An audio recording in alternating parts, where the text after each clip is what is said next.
नमस्ते दोस्तों, मैं हूँ राजौन और आज के वीडियो में हम आसाम बोर्ड के 12th क्लास के इंग्लिश क्वेश्चन पेपर के कुछ ग्रामर को सॉल्व करेंगे। तो ये है करेक्ट टेंसेस और ये 2023 के फाइनल का है। तो पहला क्वेश्चन है, देखिए हमारे पास, this family live in this place since 1970। तो पहले तो मैं एज्यूम करता हूँ कि आपको पता होगा करेक्ट टेंस के रूल्स क्या होते हैं। नहीं पता तो मैंने उनके ऊपर वीडियोज़ बनाए हैं, डिस्क्रिप्शन बॉक्स में आपको लिंक मिल जाएगा। तो ये देखकर हमें समझ आना चाहिए कि ये प्रेजेंट परफेक्ट कंटिन्यूअस टेंस है। क्यों? देखिए यहाँ पे सिंस 1970 लिखा हुआ है। इसका मतलब क्या है?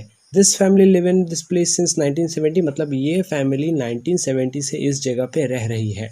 तो रूल्स के अकॉर्डिंग, करेक्ट टेंस के रूल्स के अकॉर्डिंग, अगर कोई भी काम पास्ट में शुरू हुआ है और अभी भी प्रेजेंट में कंटिन्यूअसली चल रहा है तो वो कहलाता है present perfect continuous tense.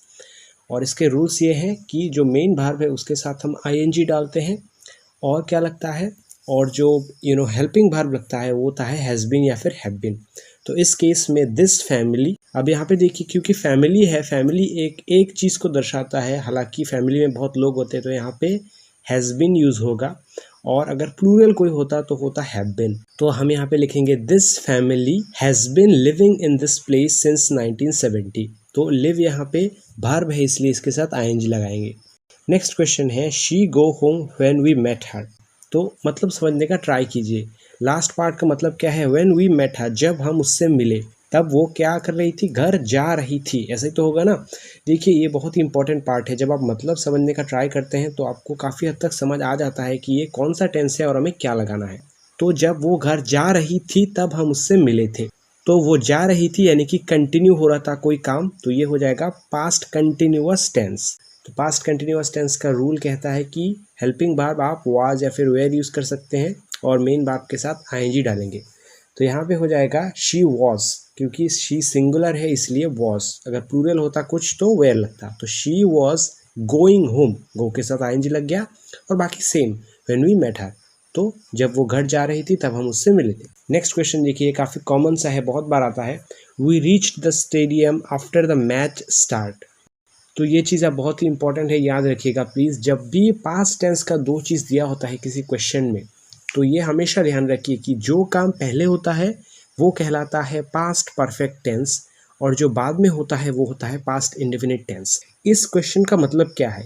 We reach the stadium, हम स्टेडियम पहुंच गए थे after the match start, match start होने के क्या होगा? बाद होगा। तो देखिए मतलब समझने का जब आप ट्राई करते हैं तो आपको सब कुछ समझ में आ जाता है। तो इसका मतलब है कि मैच स्टार्ट होने के बाद हम वहाँ पे पहुँचे। तो पहले मैच स्टार्ट हुआ तो स्टार्ट जो होना है वो हो जाएगा पास्ट परफेक्ट टेंस में, और जो पास्ट इंडेफिनिट वाला पार्ट है जैसे मैंने बताया वो ऑलरेडी यहाँ पे सॉल्व करके दिया हुआ है। देखिए रीच का पास्ट फॉर्म रीच दे दिया है यहाँ पे। तो आफ्टर द मैच स्टार्ट, तो देखिए पास्ट परफेक्ट टेंस का रूल होता है कि हैड जो बी बार है वो यूज़ होता है और मेन वर्ब का पास्ट पार्टिसिपल फॉर्म लगता है। तो we reach the stadium after the match had started. Next question है, आइस फ्लोट ऑन वाटर। तो देखिए इसका मतलब क्या है? तो इसका मतलब है कि बर्फ जो है पानी के ऊपर तैरता है। तो ये एक सिंपल सा है present indefinite tense, main verb के साथ एस या फिर ईएस लगाएंगे तो यहाँ पे सिर्फ एस ही लगेगा, ice floats on water, simple. Next question है, if I be you I would not do that. तो यहाँ पे देखिए एक इमेजिनरी बात है कि अगर मैं तुम होता या फिर तुम्हारी जगह होता तो मैं ये नहीं करता। तो जब इमेजिनरी कुछ होता है तो यहाँ पे वेयर लगेगा। If I were you, he suddenly realised that he leave the bag in the bus. Same देखिए सेम स्टाइल का है, जैसे मैंने पहले बताया था कि जो काम पहले होगा वो हो जाएगा पास्ट परफेक्ट और जो बाद में होगा वो होगा पास्ट इंडेफिनिट। उसने अचानक से रियलाइज किया that he leave the bag in the train, वो बैग बस में छोड़ के आ गया है। तो देखिए पहले उसने बस में बैग को छोड़ा है और बाद में उसे रियलाइजेशन हुआ है, तो ऑब्वियस सी बात है कि बस में जो छोड़ना है वही हमारा होगा पास्ट परफेक्ट टेंस, और जो बाद में हुआ है उसका रियलाइज होना वो देखिए पास्ट इंडेफिनिट है जिसका पास्ट फॉर्म ऑलरेडी दे रखा है, रियलाइज, रियलाइज्ड, रियलाइज्ड।